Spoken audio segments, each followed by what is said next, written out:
We will record again. Okay, excellent. Excellent. All right. So let's begin. It's driven by you. Yu Kwan Sun. Who is she? Yu Kwon Soon? Who is Yu Kwon Soon? Yes. Oh, is she the Korean lady? The Korean queen?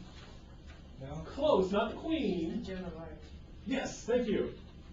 Right, right. Why do we call her the Joan of Arc of Korea? She was the young activist who kind of got like martyred. Yeah.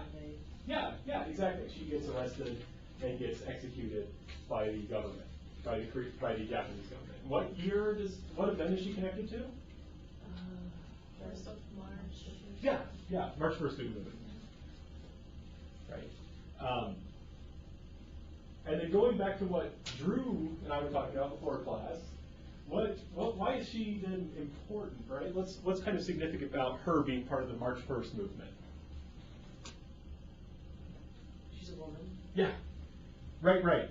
And what kind of, right, so women typically weren't taking part in Korean politics beforehand. You had some exceptions like queen men, but she was a queen. That's why she got to take part in politics. Right, and anything else about her being a woman? What kind of, okay, so she's a woman, right? That's one thing. What else about her? Christian. She's a Christian. And why is that important? Churches were being used as networks to organize. Exactly, right. To take effective social action, oftentimes you need not only an idea, you also need a organization, you need a network, right? And what was her position in the network? What was she doing? She was an educator. So wasn't she? Was she the kid that went to school and like proclaimed what she learned before they had access to education? Exactly, that was one part. There were two things she did. That's one of them, right? She would go to school, right? And this was sponsored by a missionary, right? This missionary helped her get money to go to school, and then also helped her just get the connection she needed, right? She needed letters of reference and that sort of thing. She helped her get that, so she'd go to school. She would take that knowledge back into the countryside where she was from. And this is also important because not only were women not typically active in politics, but country people weren't, right? Rural people were not, right? And then also, what was her role? So that's good. That's one of the things that she's connected to the network. The other thing, what was her role during the March 1st movement?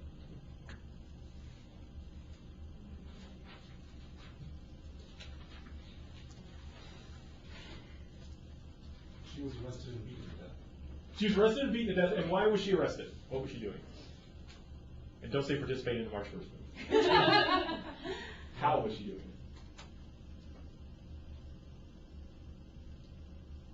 She was part of the demonstration. Okay, that's a part of it. And what else is she doing? How is she supporting the people who are actually declaring independence?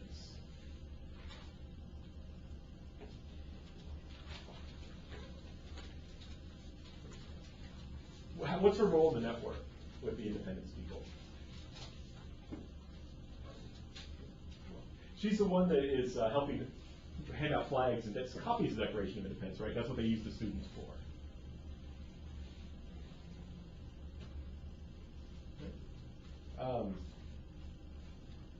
So just to note, right, on the review sheet, I talk about what you need, what makes a good identification question.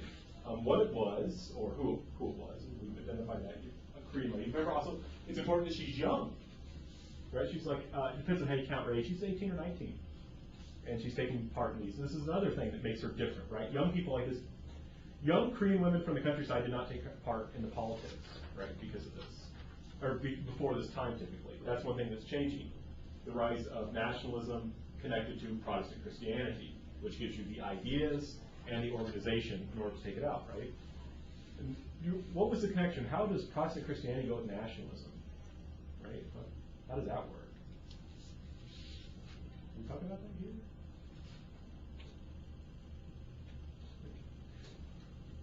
What happens when you get saved? If you're ever exposed to evangelical Christians, like what does that do to your life? Have you ever seen someone that's an evangelical Christian, they'll get up and they'll tell you all the terrible things they did before they got saved? What do they do after they get saved? Nice and good things. Exactly. It's the same thing. All these terrible sins that we Koreans commit by taking part, by adopting Protestant Christianity, reforming and repenting, God will help us to be good moral people, and that will make us a powerful nation, which will be able to keep its independence. Right? Right. So we have what it was, right? Had a lot on what it was, or who she was and what she did. When it was we got right, it's the 1919, but especially the colonial period, the early colonial period.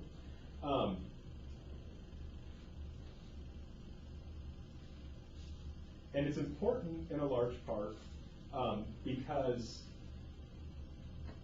why is it important? I'm trying to think how to put this. Right, this shows how Korean nationalism is being created by Japanese colonialism in part two, right? It's an anti-Japanese demonstration. We're working for freedom from the Japanese colonial state. And the last part, what is the overall significance for later Japanese history, right? How does Korea fit into Japan after 1945, or after the colonial period? What is that, what Yu Kwan-soon went through, remind Koreans about Japan today? Kind of think of them as evil imperialists. Yeah, right, exactly. And how does this cause problems for Japan's foreign policy?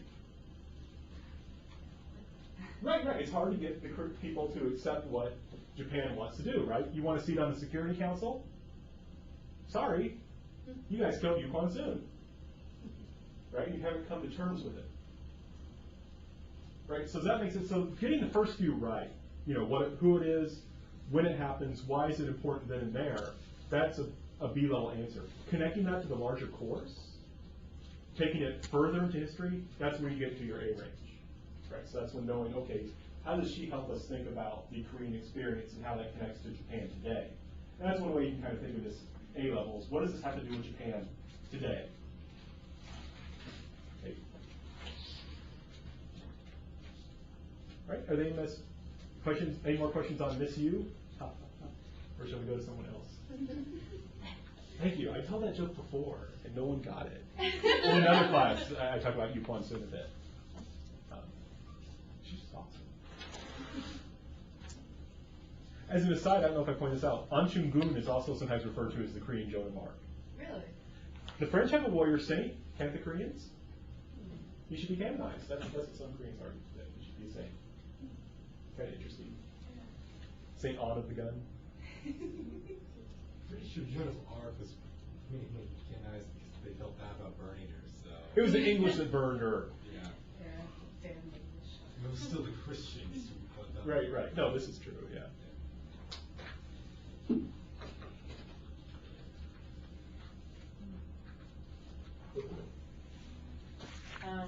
I was wondering if you could go look at murders by assassination. Okay. I'm just wondering what you're looking for. Like, I know there's a period of time where it's Sure. just like anybody that was in power was like assassinated. But I was just wondering like how far in depth one has to go. Sure. Okay, so what you were saying then, right, so there's a time period where people are being bumped off, right, they're being killed. Who's the ones doing the killing? Ultranationalists, and what kind of people are they? What do they usually do for a living? The army. Yeah, they're usually soldiers. Some of the first ones were civilians, but once we get into this period in the late 20s, early mid-30s, they're soldiers mostly.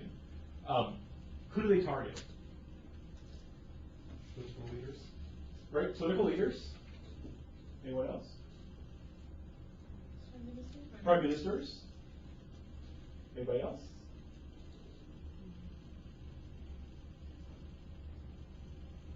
Army officials. Right, army officials. We talked about one general who was killed by a man named Aizawa. I believe. Let's see. That is one of your readings. Remember, that's from the PowerPoint, not from Huffman. I gave his quote, right, Aizawa, where he's talking about why did you kill General Nagata. It's that whole thing about democracy is all wrong, right? And so what's the effect? Oh, and did they only kill Japanese people?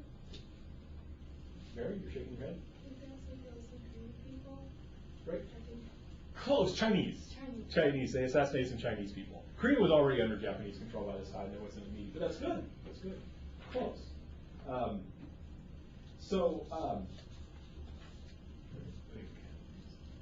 And how successful were they? Did government by assassination, what did it lead to? Right. The militarists do come to power. You keep bumping off these guys, you keep bumping them off, and eventually it's decided, this is too much conflict for society, we can't continue to do this, let's stop. Right, we're going to give in to them, right? And why is it successful? Why do people believe in these guys? People for compare to be the main, political leader, not the prime ministers. They want to kind of get rid of. Right. So the prime minister, why don't they like the prime ministers? What's wrong? I mean, they're the prime ministers, right? They got elected. The middleman again, the shogun, like the shogun. Yeah, exactly. You have these people getting in between us and the emperor, right? The shogun, he got between us and the emperor, so we got rid of him. These guys, these corrupt politicians, these corrupt businessmen, they also kill businessmen. These guys get between us and the emperor. So let's get rid of them and let the emperor rule us directly, right? And going back a little bit, why is Japan, I mean, they were a democracy before this, right? Well, why not just stick with democracy?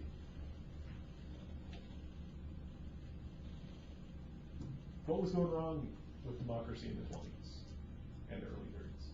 Was that when they had like economic trouble and they kind of blamed it on democracy? Yeah, that was a big one. Right, there's economic problems, it's part of this democracy's fault. Part of it is the fact that the liberal democracies like the United States and Great Britain won't trade with us fairly anymore. They're hemming us in. Let's go a different way. Let's build our own self-sufficient empire. Right? Now, one important thing that I'm looking for in the test, in the finals, the ability to connect later, more modern events to earlier events, right? So who's the guy in 1970 who tries to kind of bring this back? He's the one who almost married me. Yeah. What's one of the Yukio Mishima? yeah, Yukio Mishima, right. Think about Yu-Gi-Oh, right, that card game? I'm serious, think about it. Yeah. That's the way to think of it. Yu-Gi-Oh. It's only one, I will embarrass myself by trying to write it. It's only one slight difference in the hiragana, right? Just add the two little dots, Yu-Gi-Oh becomes Yu-Gi-Oh. So that's close enough, right? So what's Yukio Mishima trying to do?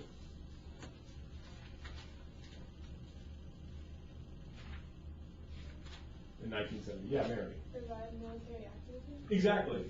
How's he trying to do it? He made this speech. Right, he makes a speech. For their humanity, employ more to their humanity, Right. what they're doing to the country versus Mm-hmm. continuing to do what they're doing to the country. Right, exactly. So he's trying to make a change, go back to those kind of old ideas.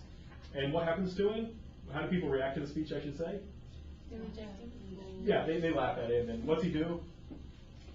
He kills himself, right. So to keep it, they laugh at him, right? Well, wait a second. Aizawa gives almost the same speech. If you compare what they're saying, the kind of ideas they're drawing on, Aizawa and Yukio are giving the same speech, or the same idea. Why do people listen to Aizawa when people like him in the 1930s, but they don't listen to Yukio in 1970? What changed? Drew? 1970, they already gone down the whole route that he's talking about, and they ended up worse for wear. Exactly. World War II happened. Exactly. Thank you. So that's right. It doesn't work. We tried that road once. It failed. Actually, it's okay to hit me. I should probably. Is it all right if I put this here? So my voice will actually hit it instead of it being behind me.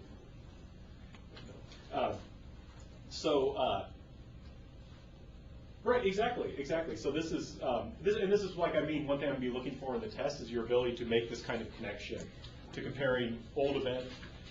What can I say? To think historically, to think in a flow of time, right? This experience changed things. Aizawa, one reason people listened to Aizawa and the other soldiers was that they were being seen as sincere. Those bad politicians were seen as being corrupt, right? These guys are sincere. People didn't really doubt Yukio's sincerity, But they still didn't listen to him because of that whole World War II thing, and it didn't work out so well. So, okay, so that, good question. Anxiety over youth? Anxiety over youth. That's on there? Yeah, I just don't even know what that's talking about. Yeah, I, Or is that talking about, like, Body a new type. woman? can you show me where that is? Because I thought, did I look at the wrong? Here. Oh, good, it's there. Did I? I'm gonna make sure I got it right. Oh, it's talking about that? Okay. I just had no idea what that was talking about at all. Wait, where is it? And then also the classrooms collapsed in 2006. And Can I, Kevin, can I see a sheet for one moment, please? And can I see someone who just gave a new sheet? I just gave a new sheet to? Yeah. I just want to make sure what the heck's going on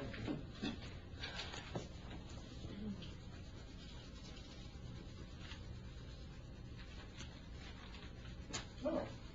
Oh, okay. Well, in my effort to help people, I accidentally cut off 3 of the concepts that should have been there. So if you've got the new sheet that starts at D, I'm sorry, please add abortion before birth control, pills, in parentheses, American occupation,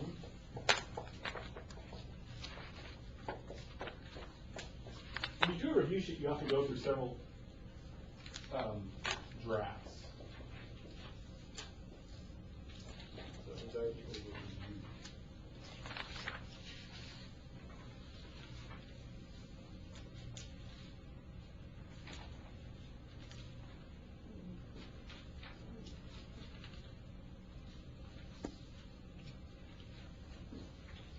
Okay, yeah, that appears to be the only difference between the two. Oh. No, I'm sorry, there is also one other difference. If you have the new one I handed out under IDs, it has Yoshida Hiro. That should be deleted.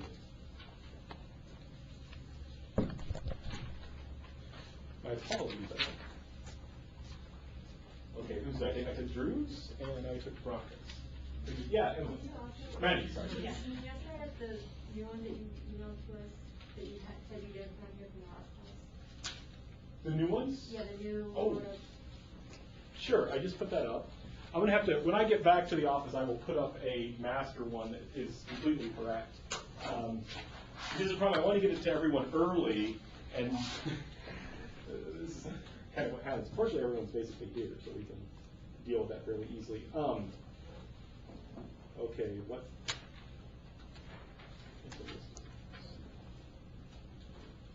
Okay, the ones, if you don't have these, please add them. PM Koizumi and the restoration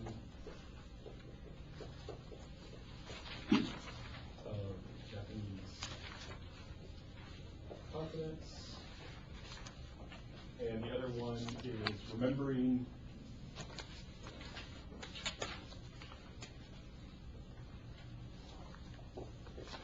World War II. There we go. Yeah, thank you, Maddie. Oh, no, this is mine. Sorry. Okay, so back to anxiety over youth. So what is Japanese anxiety over youth? They don't have a sleep for meeting. Right, that's a part of it. Right, our children are looking for meaning, and they're not finding it among normal activities, among the activities we went through, right? And if you're the generation that has, that's concerned about that, what was your kind of basic thing you were focused on in your life? If you were coming of age in the 60s and 70s, and even into the 50s, what's your main focus then? Or the main focus of Japan, economically speaking? School. School, right? And why do you go to school? Education, do you get a job, make money, the Right. economy better, the nation better. Right, exactly. And a lot of this has come from the income doubling plan, right? Yeah. Your goal is to make money. But then the problem is, okay, once you make money, what do? right? What's the point? You can only own the 3 treasures, you can only own one, there's only so many TVs you can watch at one time. I think my dad's up to about 8. He has a wall of TVs, it's really cool. There's only so many washing machines you need, right? So you need to find meaning. So there's anxiety, what's going to happen to our children, right? Because they're looking for meaning, and they're looking to places like Om Shinrikyo, right? This religion that releases sarin gas on the subway. They're looking, I think Mary or someone was getting examples, right? You have these children who are killing other children, which is always very disturbing. Right, and and also, why are people, just in any culture, universally speaking, why are people concerned about the youth? People are always concerned about the youth. Well, I know you're not trying, but you're being difficult, Drew. So, yeah, Anna. Because they're the ones that are gonna replace that population. Yeah. They're the future. Yeah, exactly. Right? So that's a concern with anyone. We see that concern in Japan as well. And Japan is not a place that has a super high rate of juvenile crime or anything like that, but people still have this kind of anxiety over it. Right? Oh, and I should also point out that's why you also had people joining things like the United Red Army and joining, Yukio Mishima and his society, right? It's because you have people looking for meaning. However, those movements are never that big, and they ultimately fail, which shows the kind of how the income doubling plan and consumerism actually kind of works fairly well, in fact.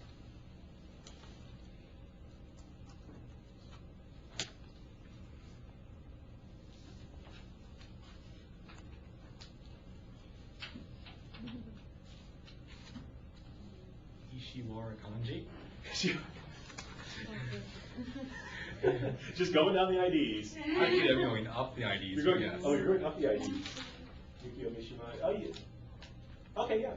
Ishiwara Kanji. So who is Ishiwara Kanji? Mary. Buddhist nationalist? Exactly, yeah, nice. Buddhist nationalist. Right? And around when is he operating? Race war? Right. He predicted the coming race war. Interesting guy. He thinks that there's going to be a race war between white people and yellow people. So, and he's one of these people who in 1931 helps orchestrate the Japanese seizure of Manchuria. He also assassinates the Chinese warlord. Yeah. Excellent. Yeah. It's fun. Yeah, I mean, this is why I take notes. Right. So he, so these are kind of the basic, that's again, what he's basically doing, when he's doing it, right? And why is this significant? All right. What happens after Japan gets Manchuria? Or, well, Japan takes Manchuria, what does this lead to? Isn't it their start of World War II? Or World War I? Essentially, it's getting there. What happens, they take Manchuria in 1931, and then they keep then they say, well, we need more, we need part of China if we want to protect Manchuria, and we need Manchuria to protect Korea, we need Korea to protect Japan, so we need to keep expanding into China. And then they keep expanding, and then 1937, the Chinese finally say enough, and that's when World War II in the Pacific begins, 1937.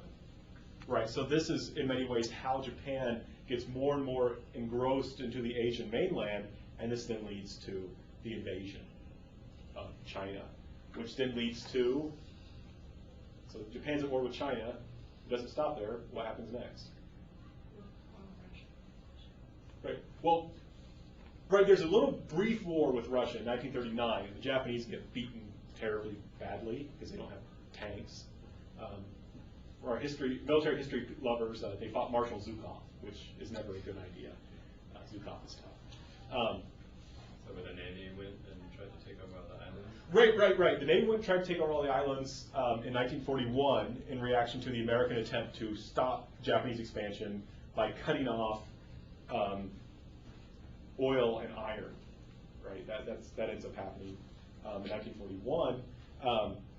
And this leads then to war with the United States, with the ABCD powers, right? America, Britain, China, and the Dutch. Right, this is what's key, is these actions puts Japan on the collision course with World War II, which leads to the occupation of Japan which was the whole point of having an empire to start with, was not to get occupied, which is what happens. Right? So that's what I mean about, that's the significance, right, beyond the time. Right? The significance, this just shows Japanese expansion. Why is Japanese, and why we can do that? Okay, this shows the, again, the B answer is when you get up to not just saying, you know, this shows Japan getting into, this significance, this shows Japanese expansion. Okay, that's the B answer. Then you ask yourself, well, why is this important? How does this affect the rest of history? And that's when you go on and say, well, this leads to World War II and the occupation. Right? And then you can even go further if you want, saying this is why China and Japan don't get along too well anymore. Right, so that's what I'm kind of looking for, is I want to see that you understand this kind of flow of the narrative and how historical events that happened, you know, 70, 80, 100 years ago still influence us today. Right? This is always a problem these days that historians are always trying to argue, is people want us to only look at things very recently. It's like, no, all those recent things go back very far. That's what you are.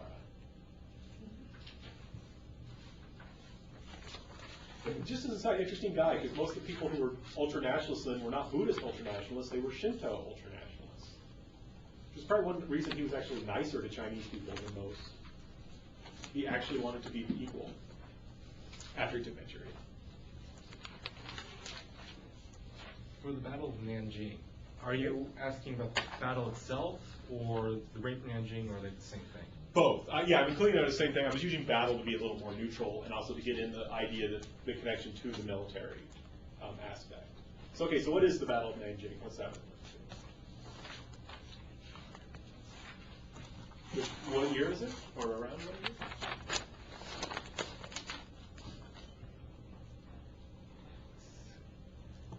1930s? Yeah, 1930. Excuse me. 1937. I get choked up with it. No. I should, actually. It's very sad. But in 1937, right? There was a battle that precedes it, right? You had the Battle of Shanghai, which is very difficult. And the Japanese aren't happy because the Chinese are put up this very stiff fight. So you have a bunch of angry, tired, hungry Japanese soldiers are then made to forced march from Shanghai to Nanjing, which is very far away. And the Chinese army initially says, well, we're going to hold the city. Then they decide at the last moment, no, we're going to leave. And this leads to a lot of chaos. And there's no one there to formally surrender the city. And the Japanese soldiers go in and kind of go nuts. And yeah, for several weeks, basically go around looting, pillaging, raping, and killing. Right? And that's the basic kind of what it is and when it is. So why is this important?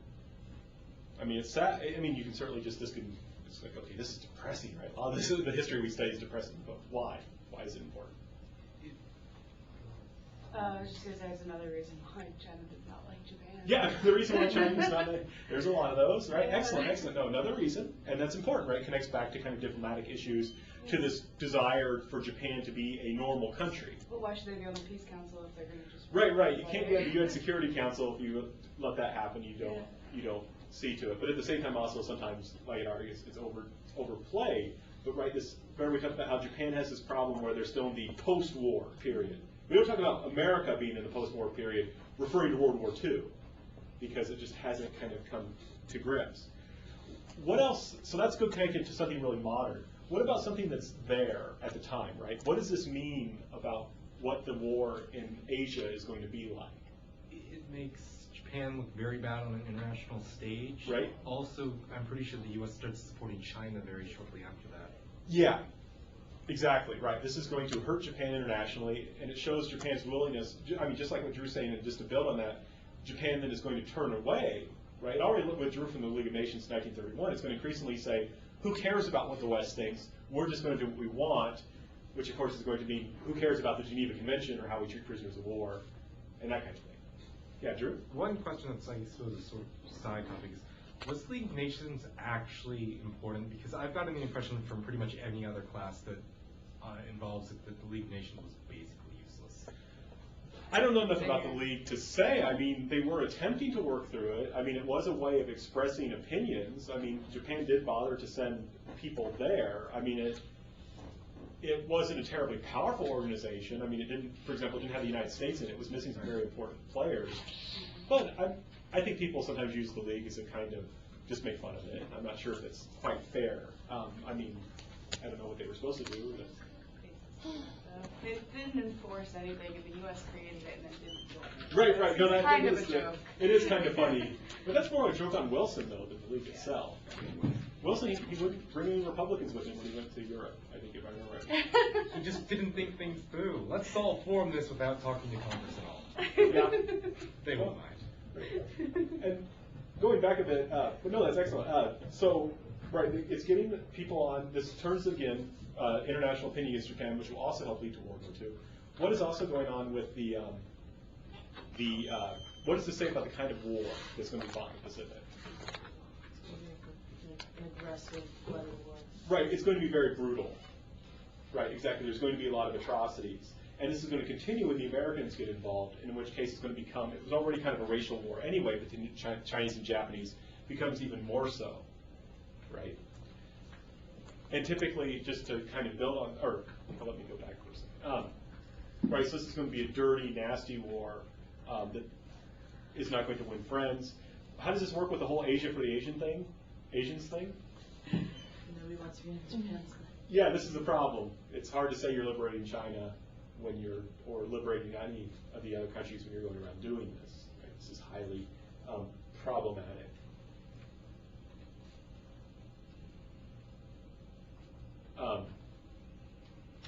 So there was one other thing I wanted to say about that. I've been writing the final, and I'm trying to think if there's anything I can say to build on that.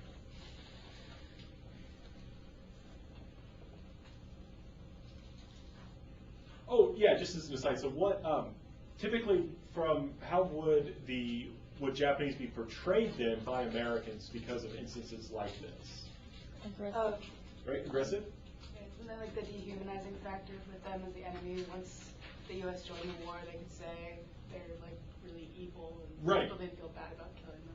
Right, exactly. And what kind of images were used to dehumanize them?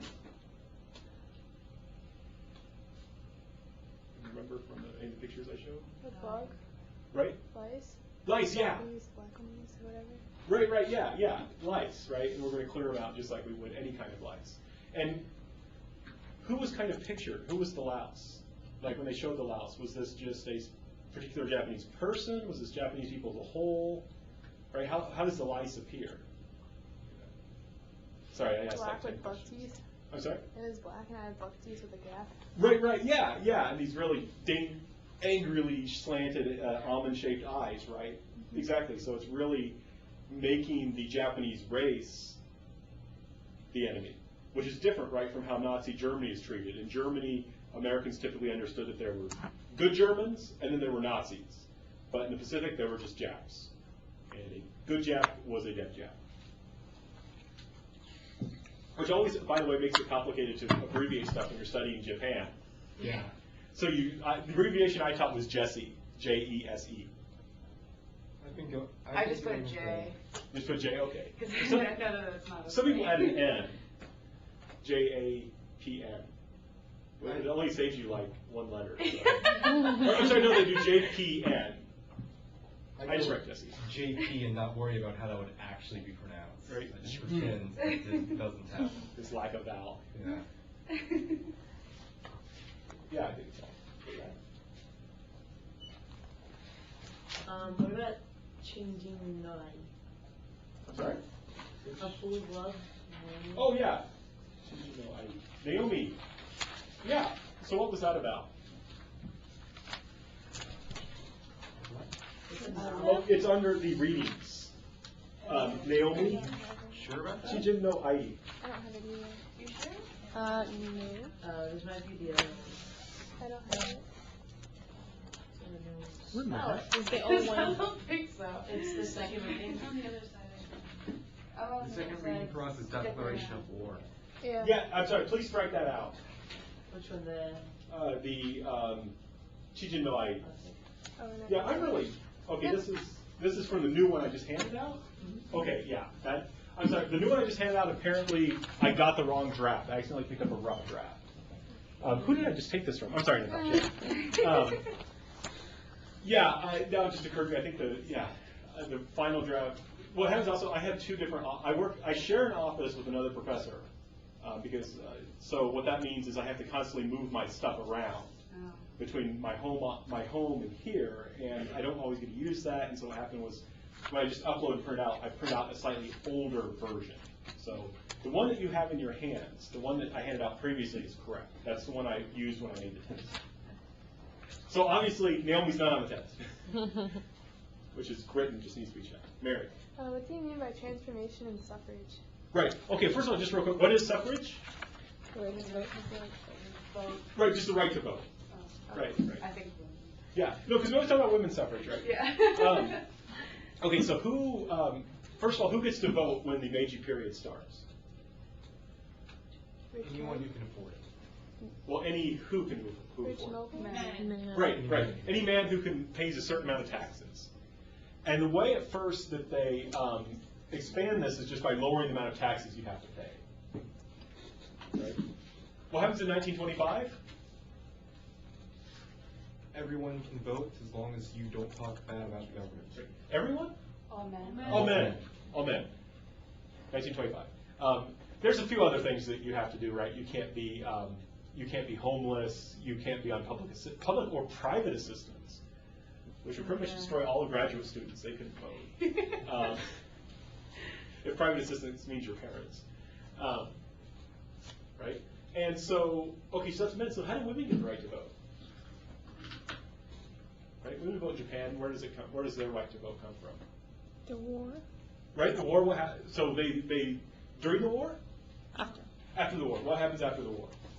They get the Constitution, the new Constitution. Right. Who makes the Constitution? United States. United States, right. Americans make the Constitution, and that Constitution includes the right for women to vote, and then women get the right to vote. So it's actually from a foreign power, right, is how women get the right to vote. So you have a constantly expanding suffrage, but it only ever gets to expand to men until the war, and then it only gets to be women when America brings it in. And that's, do Japanese people keep that after the Americans leave, or do they get rid of it? They keep it, right. Right. Some of the SCAP reforms, like the women's right to vote, get kept. Right. They stay even after the Americans leave. Can you think of any that didn't keep? Mary? Decentralization of education and police, I think. Excellent. Yeah, you gave me two. Okay. Good deal. Yeah, decentralization, right? The Americans said you need to decentralize. You know how in the United States, right, you have a sheriff's department, you have metropolitan police, you have state police, and you have the FBI, right? You have all these layers. In Japan, traditionally, you only had one.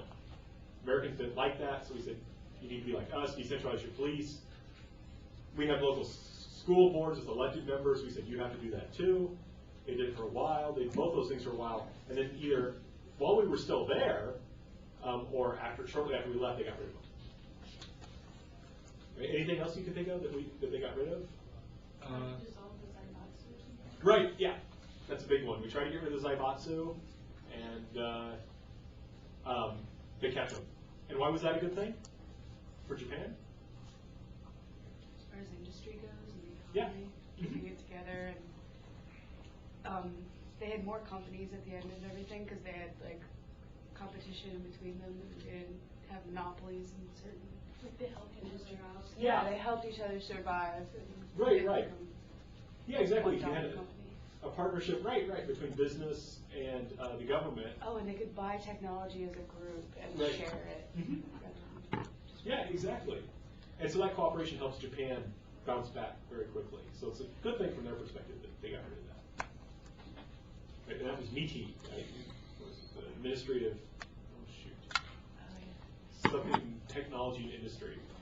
I always forget what the other I is. It won't be on the test.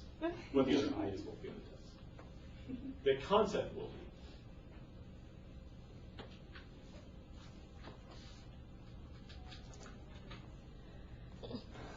How about reverse course? Right? Just to remind me, where's this? Okay, it's on the concept part. So, what is the reverse course? It's kind of related to what I was just talking about.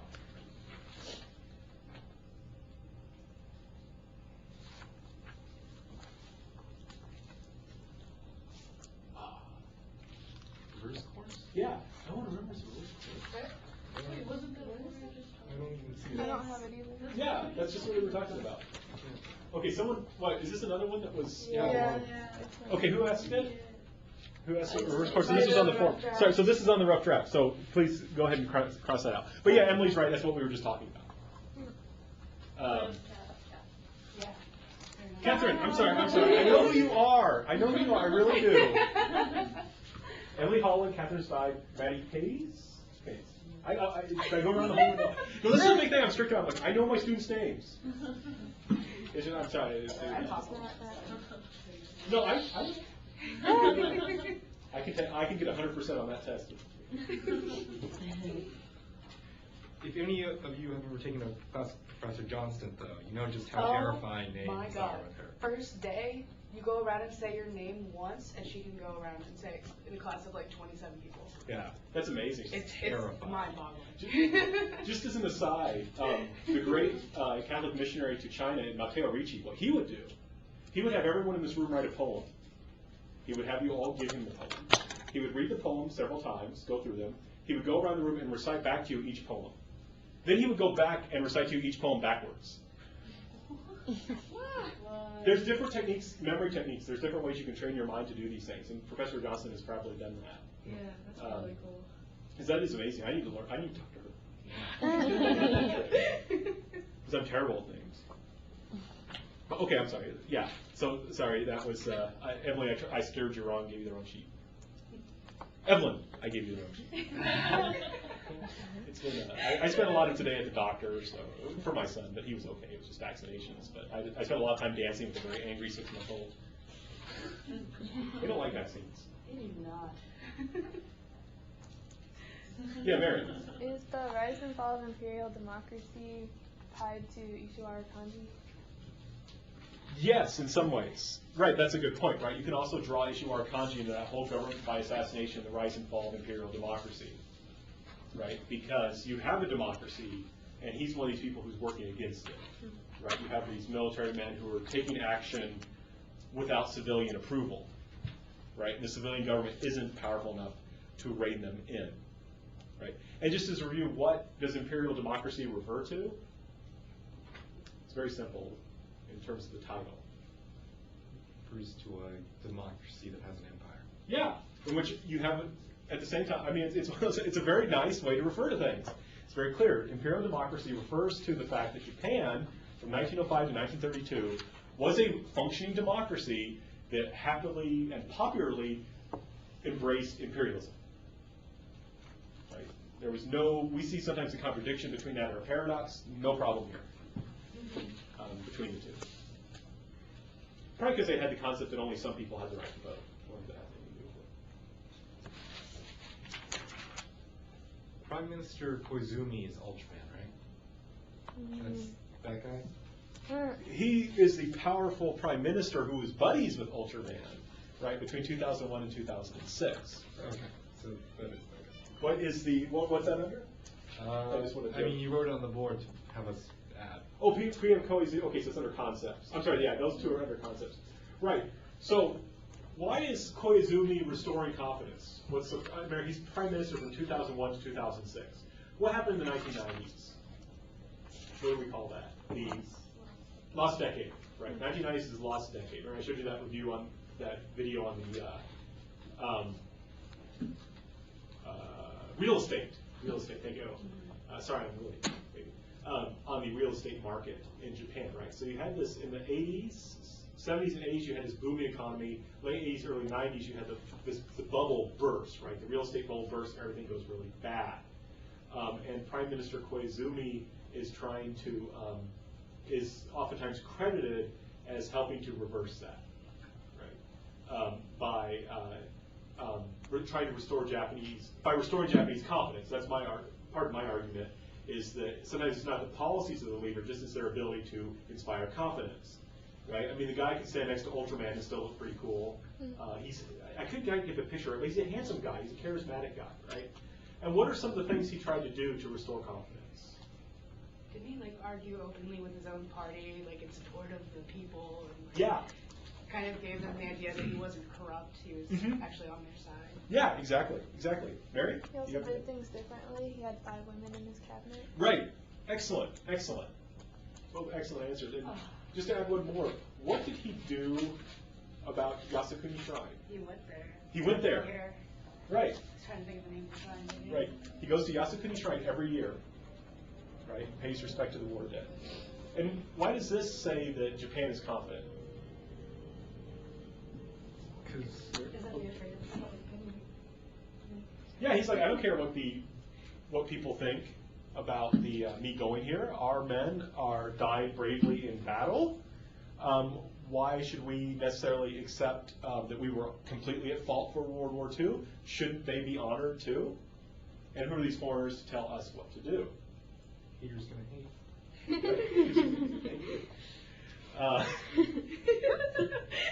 It does indeed come naturally for you, Drew. Right. You know how to render him speechless. Right, exactly. So, right, so Yasukuni is a problem for, so this is why it's one of the reasons for stories say, we're a normal country, we're going to do what we think is right, we're going to honor our history, we're going to honor our brave patriots, and so forth. Now, why do people on the Japanese, and that's the perspective of the right? Why do people on the Japanese left kind of oppose this? What do they think the problem is? Mary? You're really prepared. They don't get along well with other countries because of it, and Right. because there's military criminals in there, Mhm. along with the innocents. Right. People, right. You have criminals who are being respected there, right? And right, this is going to get us a lot of criticism from the outside, right? We should be international in our thinking, right? Nationalism versus internationalism.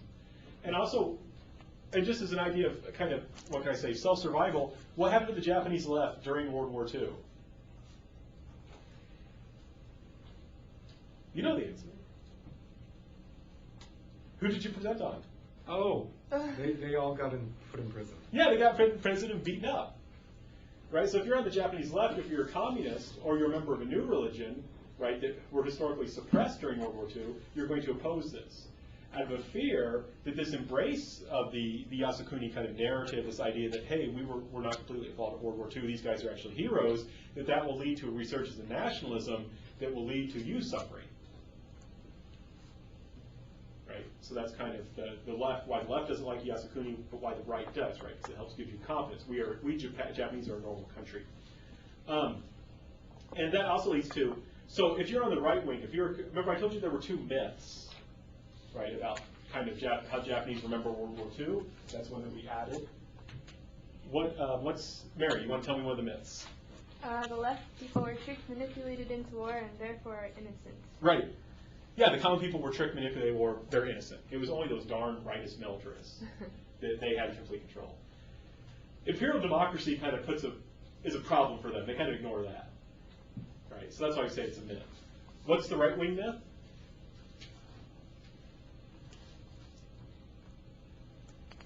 Yeah, very excellent. The war was fought against Western imperialism for Japanese independence and liberation of Asia. Exactly. That's their story. Excellent. I don't know if you need to take the test. I just give you,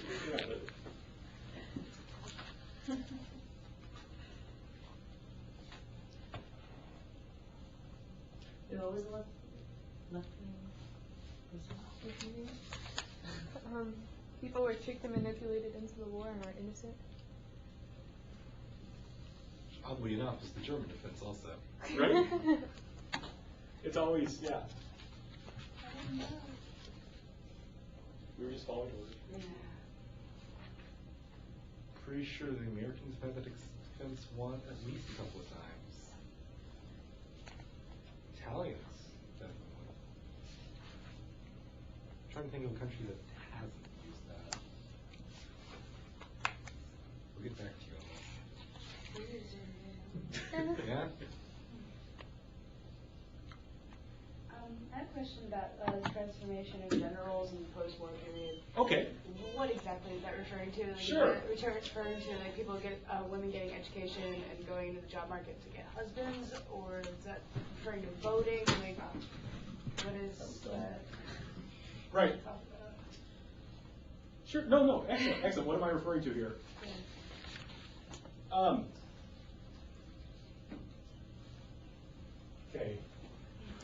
1959. Michiko boom.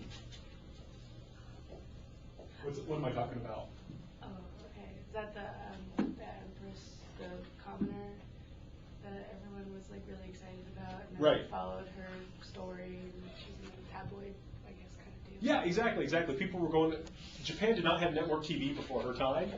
and they're like, okay, now we had to have national TV so we can share images of her on her wedding march throughout the country, right?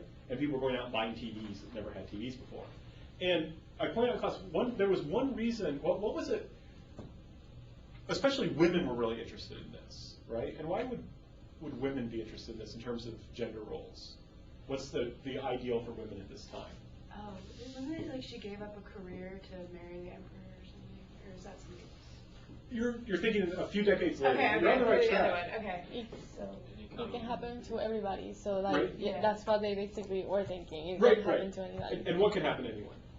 That kind of like fairy tale-ish thing. Right. And so what's your goal as a woman, primarily? Get married. To get married. To get married to your Prince Charming, right? Men are going to university to get a job at a big company. Women are going to junior college to get a job as a flower, right, as an office lady, an OL, in order to marry that guy. Right, so that's kind of the ideal here that's being shown in 1953, 1959. I'm confused. I went to go get coffee and we were out of coffee. I usually have coffee before we But in 1993, I believe it's Crown Prince Akihito gets married. Okay. You That imagine was what's the career woman. Who Right. Was kind of, wasn't she kind of criticized for giving up her career and marrying? Some people did, right? Yeah. First of all, the boom was, there was no, I don't even know her name because she's not considered that important for this, but there's no Akihito wife's boom, right? There's no, people just are not into it in 1993 like they're in 1959. And part of it seems to be stemmed to that. It's not, that's not your goal. And that she's somewhat criticized people because she was working for, I believe, the foreign ministry. She had a good government job that she probably could have advanced in, but instead she just chose to marry into the royal family. And so this shows kind of changing gender roles. So what does this tell us about how gender roles change then? How does the ideal for women change? What's the shift? You don't have to be just a mother or like a wife anymore. You can partake in a job. Right. The ideal is not just simply getting married. The idea includes work. And you can even say it's a little ambiguous, right? Because it's, okay, you work for how long and so forth. But the key thing is you have a shift, right? It's not just straight out, let's go get married to Prince Charming. We're going to have a debate about that, right?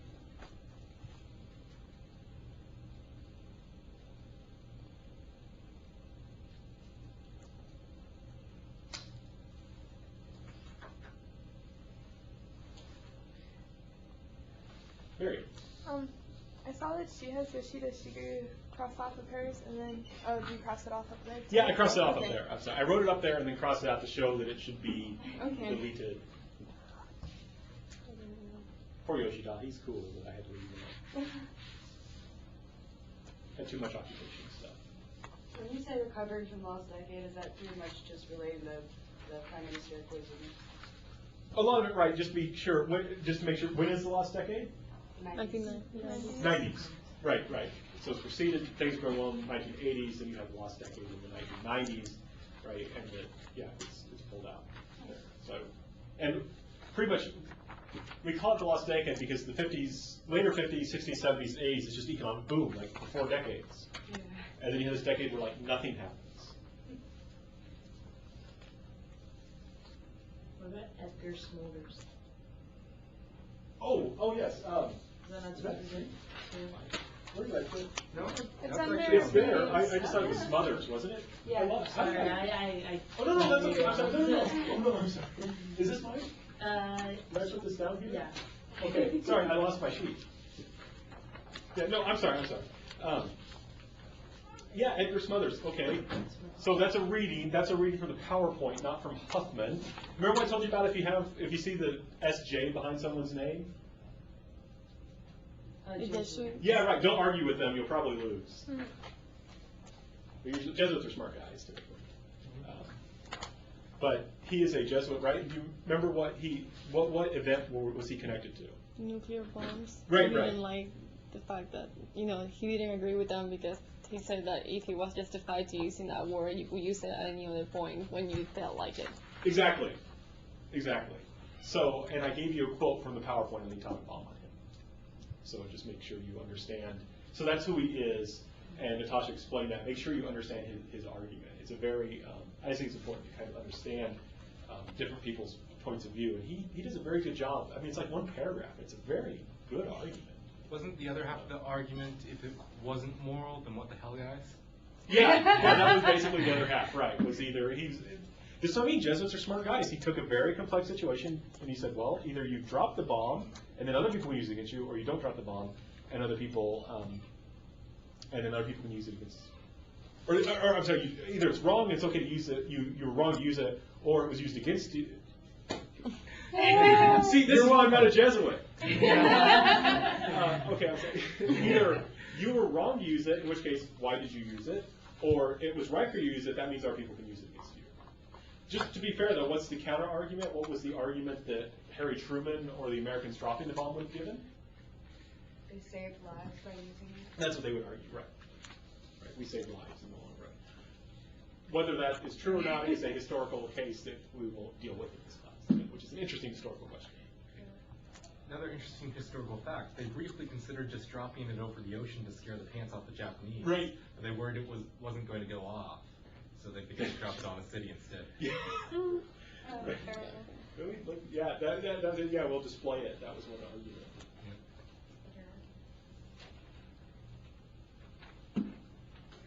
Well, I mean, the real problem is if they say, hey, we're going to drop this massive bomb on the ocean, and you're good, because they have to announce it beforehand, so everybody's looking at the ocean, because otherwise, why are you just staring at the ocean?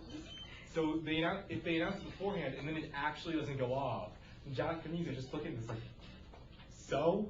Right. You're dropping a rock into the ocean. And it's going to make them more resistant to surrendering. Right. So drop it on the city. They're going to say these people are stupid. Right, yeah, exactly. Well, I'm not defending that argument because I believe in it, but just to defend their argument, they would just point out, look, they weren't even willing to surrender after the first bomb. Yeah. Right, though they weren't given much time. But, okay, I'm sorry, I'll stop. I'll go off on a big, long thing that doesn't help you get ready for the test. It does help me make the Oh, It just comes naturally. Yeah. Okay, more questions. This is good. I think we've covered a lot of material that will be on the test, so just keep at it. When you say difficulties of 20s and 30s, are you talking about the economic situation with the decision to go to war? Right. Okay. The economic situation, and that's connected to the international situation, right? You know, this Great Depression, leads to economic problems that will eventually lead to war. Right, which side is particularly hit hard by these economic problems? Which sector of Japanese society? Stock market. Stock market's hit, right. In terms of so I'm looking at types of, farmers, agriculture. Right, those people are particularly hard hit. And this is problematic because you look to the rural countryside is the repository of Japanese identity, and that's where the best soldiers come from. Right, and remember in that video that I showed a long time ago on spiritual mobilization, right, the one guy said, the farmers who grow the rice can't afford to eat it. And then so he wouldn't kill the high official. Problem solved. It did solve the problem. I think that's just very Japanese. Oh, sorry? If you have a problem, just go kill it. Alternatively, commit suicide. Right? Yep. You don't want to argue with them because that would be impolite. So you kill them. Sorry, that was easy. Show how strongly you feel about it, though, so you should throw your guts at it. Exactly. You remember stuff from before the midterm. Excellent. Excellent. So It's kind of hard to forget that. I'll grant that. So we're the last step, but let's keep charging away. Test hell. That sounds. Okay, what was the test hell reading? Do you recall what that was about? Like going to college but not really knowing why you want to be there. Exactly, right? You had these people going to cram school, being forced, you're going to study, and then you study, you get into Tokyo University, and then you say, okay, what am I supposed to do now? And that goes to the whole problem of meaning. right? I'm in college, I'm here, okay, so what?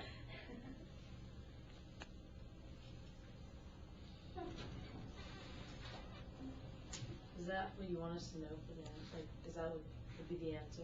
So basically, people just, I mean, like, Sure, no, I understand. you know what I'm saying? Like, okay, so basically, people are just studying their hearts out and then getting into college and not understanding why they did so hard. Right. Well, it's also connected to this issue of meaning. Okay. People search for meaning, right? Why are we doing this? What's the point?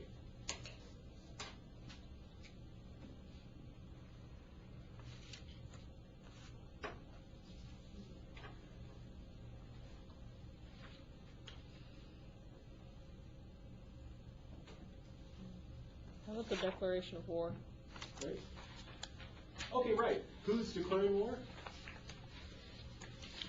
Which war are we talking about? World War II. World War II, right? Japan. Right. Yeah, Japan's declared war, right? And how's it justifying itself? It's declaring war in the name of Mary? They believe they're acting in self-defense and for pan-Asianism. Right, exactly. Yeah, that's the key thing about that. And that's from Huffman.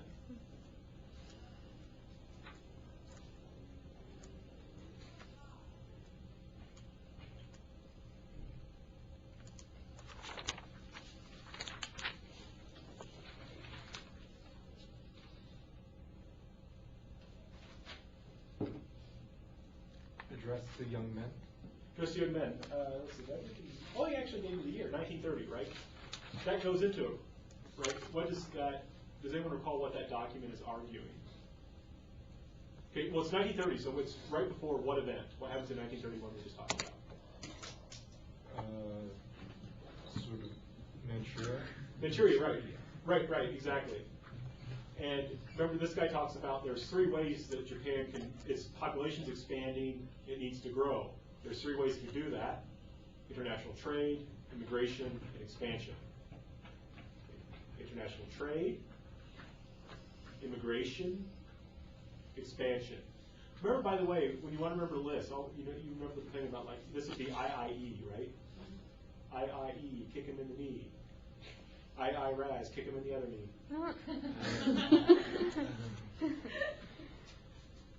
Right, and so then what is what's happened though? Why does Japan choose expansion? Why don't they go with the other 2? They get cut off from trade, Mm-hmm. and it's pretty hard to immigrate.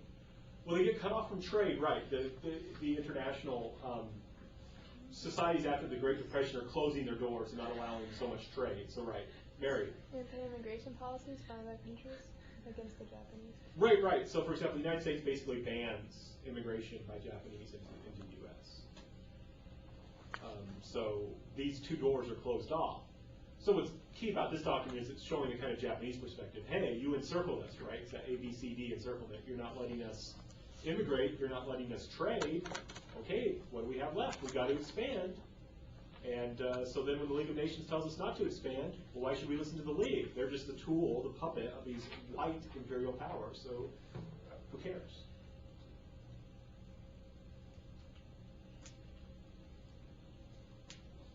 So the address is just the youth receiving this information? Yeah. Something on post-adoption, or?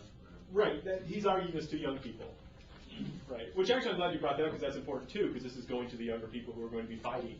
And it's going to motivate them to go willingly go off to war for the empire. And like I say, it is the war against China and the war against the United States, the popular war, until they start losing. Right, and they just kind of remember the last couple of years, not the first 7.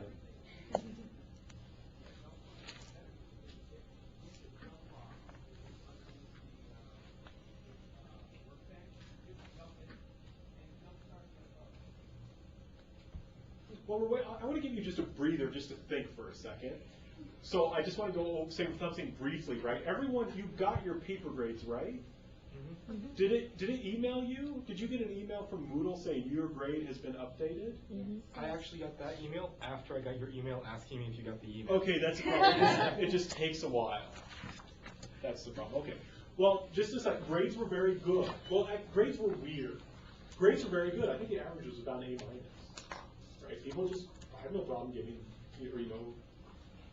I should say giving a grade, because I'm not gonna curve down, right? If people did well, then that's fine. However, there are several people who haven't turned in that assignment or either assignment. And just a reminder, this is difficult, this is problematic, because if you don't turn in the papers over 25%, right, 100 minus 25, the highest grade you can get is a 75 if you get an A on all the assignments, right? Other than the papers. So, but that's very hard to do. So if you would get normally just an 80%, 80% minus 25 would be 55, would be an F. And I just as a reminder for people who have done this, I don't know your situation. If someone has a 55, they will have an F. I won't move it up. I had a student last semester who didn't turn in, was missing assignments. He had a 56. He got an F. You can usually get, in 3 or 4 hours, you can usually beat out a C paper. Usually maybe even less than that. So I would encourage you to go ahead and do that, because I will accept papers up till Tuesday. There'll be a late penalty, but if you haven't done that, please go on ahead, because I would hate for anyone to get that. But I have to go with I have to do what the numbers say. It would be unjust to other students. So, okay, that's our breather. Professors encouraging us to write papers in 3 to 4 hours. Well, I just want to paraphrase that. Thank you for being difficult. It's on YouTube. No, what There's I'm evidence. What I'm saying is, some points are better than none, and just as a pragmatic thing, to just go ahead and get a few points rather than to get a 0, right? An F is very different from a 0, right? Even getting 50%, it's still, points. Points are because, for example, this individual, if he would have just gotten an F on a couple of assignments that he turned in, he would have passed with a D minus, but D minus is still an F. Question. Yes, Emily. Pertaining to the occupation of Japan, do you want us to talk about the actual, the government that the U.S. had set up and how they were controlling everything, or more of how Japan felt about it, the shame versus the gratefulness for the U.S. coming in? Which part are you In referring the to? concepts, it just says occupation of Japan. The main thing I want you to understand about the occupation, we hit on a little bit already, was just this fact of the,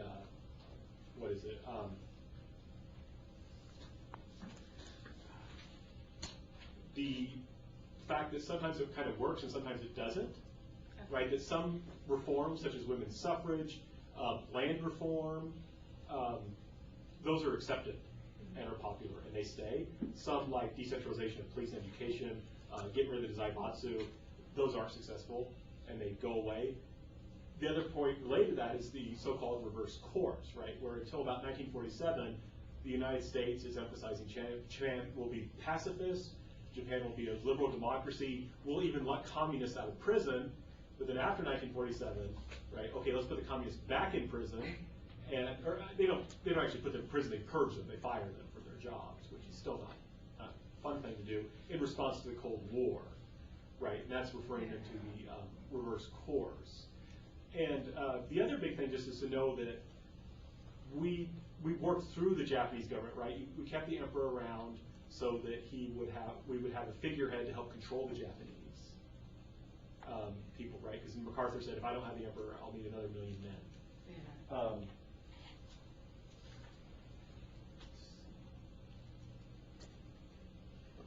That, as far as I can remember, that's basically what I'm looking for. Well, and also, how does the occupation end, right? The occupation ends in 1952. What happened in 1951 that enabled it to end so early, right? We left Japan before we left Germany.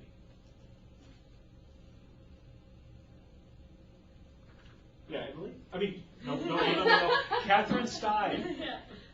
So is the American occupation of Japan the same as the occupation of Japan? Yeah, those are the two same things. Okay. So I'm sorry, did I have it on there twice? Yeah. Okay, darn it. But right, so, and so you have a first round, we're going to make this pacifist liberal democracy, we're going to let the communists even out. And then, okay, Cold War happens, the Americans are frightened, so we need to make Japan into the bulwark of the liberal capitalist order in East Asia, the anti-communist order, so we're going to build it up, right? And part of that, okay, 1952, the occupation ends. 1951, you have in your readings the security treaty, right? In 1951, you have the peace treaty is signed, and I think 2 hours after the peace treaty, we signed a security alliance. So we go from ending the war to being allies, right? And why did some Japanese people find the security treaty to be problematic? Because it didn't let them have their own kind of military to go all out there and. Right. That's Yukio's problem, right? We don't have our own kind of military, right? Excellent. Christina? Yeah.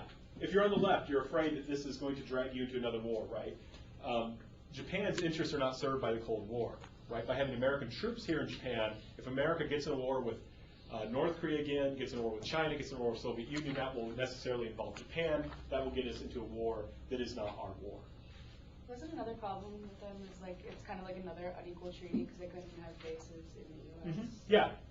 Another. Pacifist. Exactly. No bases in the United States, right? It's not fair. Why do we get bases in Japan and they don't get any bases in our country? And if you're on the right, though, if you're a conservative, why do you support this law, the treaty? Anna? You can build your economy instead of spending it on the military. Right. That's good old Yoshida's doctrine, right? He's the prime minister of Japan in the mid-late 50s, and that's his idea. It's like, let the Americans take care of us, and we'll use that money to build up our economy. That's kind of interesting that the conservative there became non-militarist. Sounds like an American conservative. Yeah.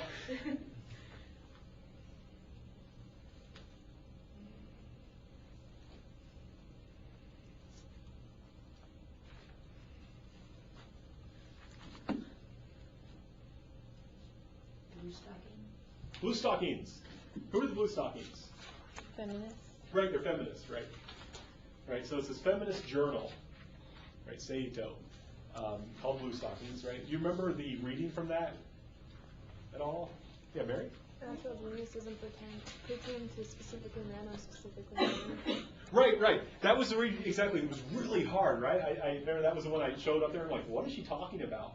Right, but what she's getting at, she's trying to develop a philosophical basis for feminism and saying that there is no essential man, there is no essential woman. We're kind of alike, we're kind of similar, and so that means that women can have equality because we're not essentially different from each other.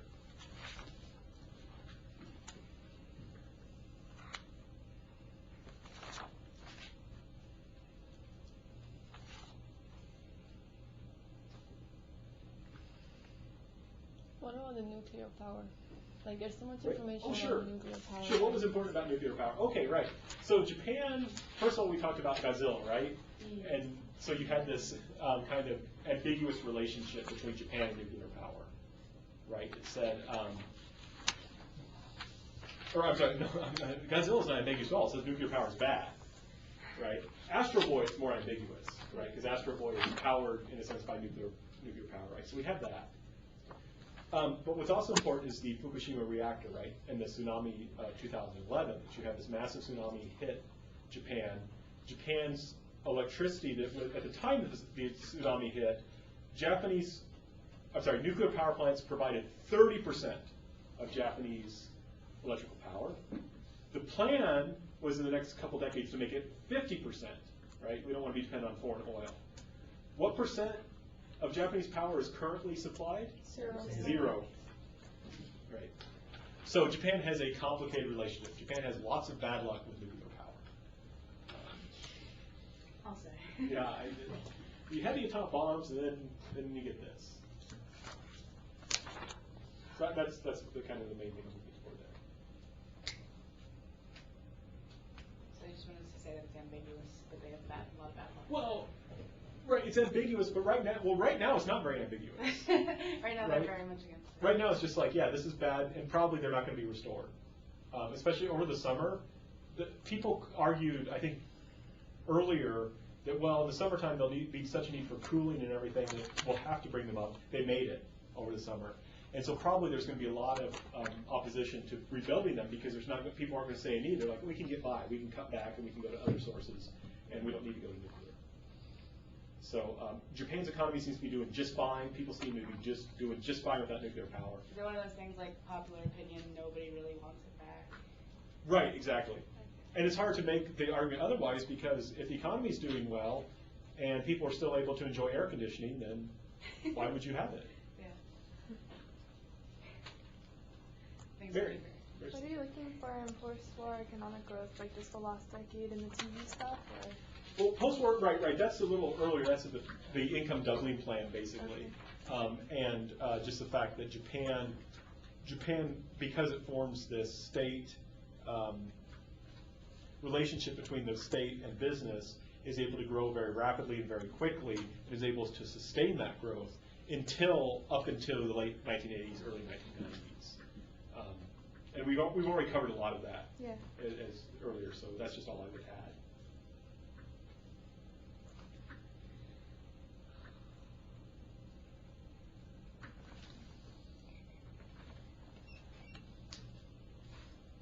Yeah, Evelyn. Okay, how about the firebombing of Tokyo? Like, what are we? Great.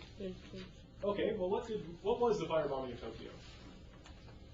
Yeah, Mary? Most destructive bomb raid ever. 100,000 civilians died. Right, one night, more than initially died in the atomic bomb blast. The atomic bomb kept killing people afterwards, but the fire bombs did not. Right, and so what's the relationship between that and the atomic bombs? Drew? There was this, with firebombs especially, but also with nuclear bomb, there was this overall desire to save lives, mainly American lives. Firebombings were a way to try and break Japanese morale and industrial power without risking the lives of U.S. soldiers, because you could just have your planes so far up in the sky that the risk of anti-air bringing them down was relatively minimal. Right. But just to be a real history geek, I find that they actually flew low level. Really? Because of the jet Firebombs? stream. No, you're right. Yeah, I'm sorry, you're the bigger geek than me. Yeah, they switched to the firebombs right. because the jet stream Right. knocked conventional bombs off course. You're right. I'm sorry. Yeah, and firebombs. They're Doesn't firebombs. matter. It's like horseshoes and hand grenades, right? Closely counts the horseshoes, hand grenades, and firebombs. Yep. Excellent. So that's the military connection, right? It's this effort to kind of deal with it this way. Oh, Mary, you're going to point to another connection? Or? Both of them involve civilians. Right, both are involving killing large numbers of civilians. So once you allow firebombing, the atomic bomb isn't a big moral step. Right? You've already had the principle there. It's already acceptable to kill civilians.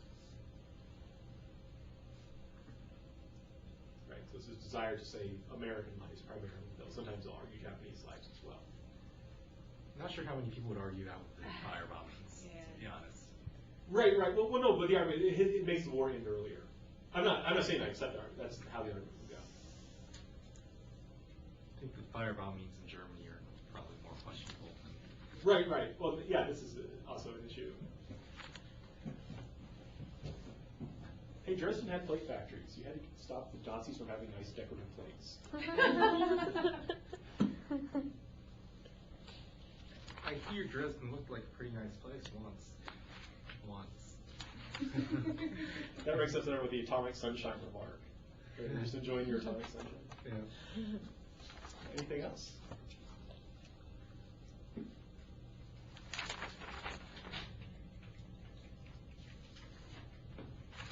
Peace Preservation Treaty. Oh, peace preservation law. Right.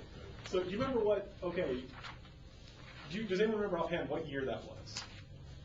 1925. Yeah, exactly. 1925, which is the same. What also happens that same year? What other law that we've already mentioned in class was passed? The suffrage. Yes, exactly. Right. So this is basically this idea. This is constant in Japanese history. Okay, we'll give you some freedom. We'll allow universal manhood suffrage, but we're going to include this peace preservation law, which makes it so that it's illegal for you to criticize the emperor or the holding of private property, and which can get you thrown in jail. If you get thrown in jail, you can't vote or run for office. So we're going to give you a freedom, but we expect you to use it responsibly. So you give with one hand and kind of take away with the other. Right? Meiji Constitution, 1889. Right? It's given out. 1890, Imperial Rescript on Education. Has some freedom, make sure you use it right. Oh, and I'm sorry, I do want to point to one, just this again, this is me being real. It's important when we do history to be careful about years. You'll notice in the identification it says 1946 Constitution. 1946 is the year that the Constitution was written and accepted. 1947 is the year it actually started coming into practice. So just so you know, if you get out, it's not going to make a difference for the test, but just so you know, if you get out of this class later on, you see, oh, Japanese Constitution, 1947, what the heck, I was taught 1946. That's why. I gave you the year that it was written.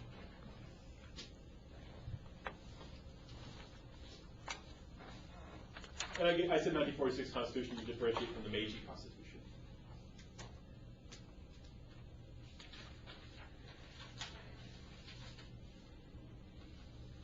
So, Okay. 1946 Constitution. Oh, right, what about it? Excellent, no, that's a good question. I just want to make, okay, so it's under the ID, so what it was, okay, well, when it was, that's very easy. But what period was that right? It's 1946, what's going on in 1946 in Japan? Post-World War II. Right, right. And who's in charge? America. Right, United States is in charge. Right, and again, who writes the Constitution? Americans, right? You remember? None of them How- constitutional lawyers. Yeah, none really understood that much about Constitution, right? And why is that significant that the Americans would do this?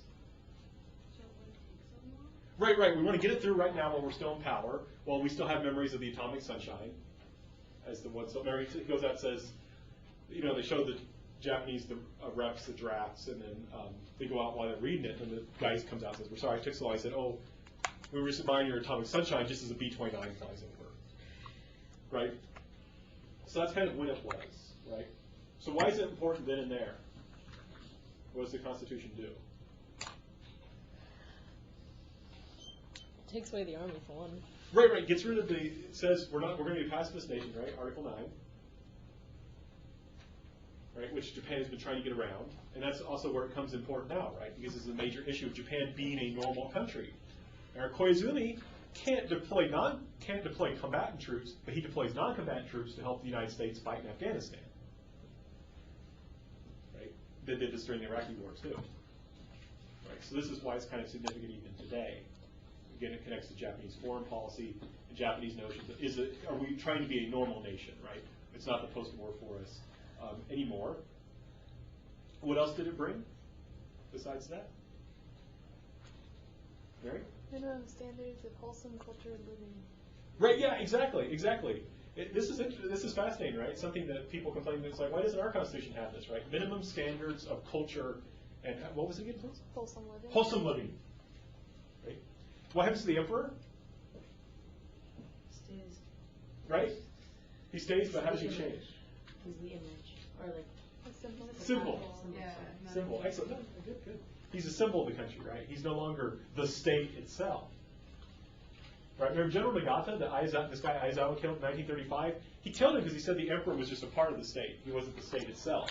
The American Constitution goes further and just says the emperor is a symbol. And then you can connect this, even if you want to Michiko. Right? Because that's the popularization of the emperor. The emperor is no longer this kind of god on high. He's out there wooing this woman. Right? The emperor isn't someone you worship. He's someone who you want to marry. Even if you're a convert. Right? I think we talked about why it's important then and there. It also shows, though, the kind of the relationship the United States and Japan are going to have. It's going to be a big brother, little brother relationship. Right? For many years, and this will later on cause tensions when Japan doesn't want to be treated like a little brother anymore, especially in the 1980s when they start building better cars than us and start outselling us in the car marketplace.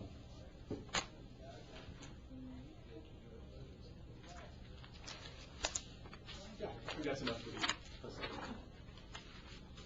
For the essays, like, how far are you wanting us to go? You mean, like, how, sorry, go on, or how, Like, in terms of, like, the responses, like, how much are you looking? well, I'm not going to be like counting pages. Yeah. I'm looking for a succinct, complete answer. One that hits on the major points. I think do I have your, I believe I have written down in the original sheet what makes a good essay. May I pause for a second, Natasha? The best answer will answer the questions in a clear manner with arguments supported by direct appeals to historical facts. So what I'm looking for, thank you, is for you to build an argument and give me historical facts. And I'll be judging it based on how good your argument is. So if you prove your case, even if you don't necessarily mention every single detail, then that would be like an A answer. Okay. But the key thing, don't just vomit on the page. Like some people say, it's like, I want to remember every fact that's even remotely connected. And it's just like, it's terrible to read, and it's just like, okay, you're just, I know what you're doing. Maybe it should be succinct, it should be clear. And in a sense, I'm going to be looking at, and especially with essays I grade on, what can I say, an informal curve. Usually when you grade essay questions, you don't assign a letter grade at first. You go and read multiple students' essays first. And then what you do is you think, okay, which of these is the best and what characteristics does that have? So in a sense what I'm saying is, follow that, try and be, clear and concise using historical facts to make your argument, and just do the best you can. And then you'll be graded in comparison to the others. So don't worry, I'm not going to be like, okay, everyone failed the essay question. As you've seen before, if people miss a question, I had that one student question, everyone but 2 people missed the question. So I threw out the question. That's how I'll be treating this. I mean, I won't throw it out, I'll just grade it. And the part that you read off of here isn't on the one that you handed out. Right, I'm going to go fix that. That should be fixed within like 30 minutes. Okay. I'm going to go to my office and 30 minutes to an hour. Okay. Do that. Also, this is way longer than that one. Oh, yeah.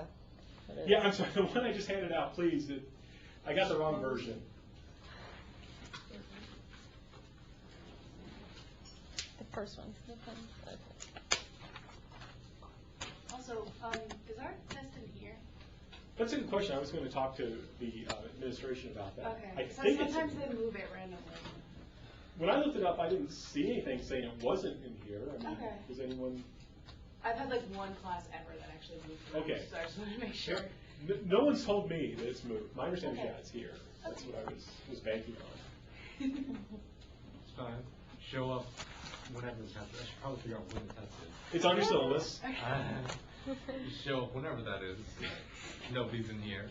I believe it. Well, actually, I believe it is 6 to. See, it's confusing because I have all my tests on Tuesday. 6 to 9 on Tuesday. 6:30 to 9:30. It won't take 3 hours. I go to bed at 9. Oh no! What do you think it should be? I usually get up at like 4:30 or 5. But it'll be fun. Kids sleep in. I got to work sometime. Well, I'm certainly happy to answer more questions if people have them, but we are at the limit, so you can leave if you want. You'll still get credit for the day. Anyone who has more questions is welcome to stick around. Yeah, probably. Yeah. We covered a lot. Excellent. So I understand these things, I'm hoping that pedagogically this works, that this will help you not only remember for the test, but also in the future, right? And so I don't want to just give you the answers, that's why we try and have this back and forth. And people seem to be pretty prepared. So good luck. If you have questions, please email me, and I will see you Tuesday. Unless you're with another class. And I will post this and send the link.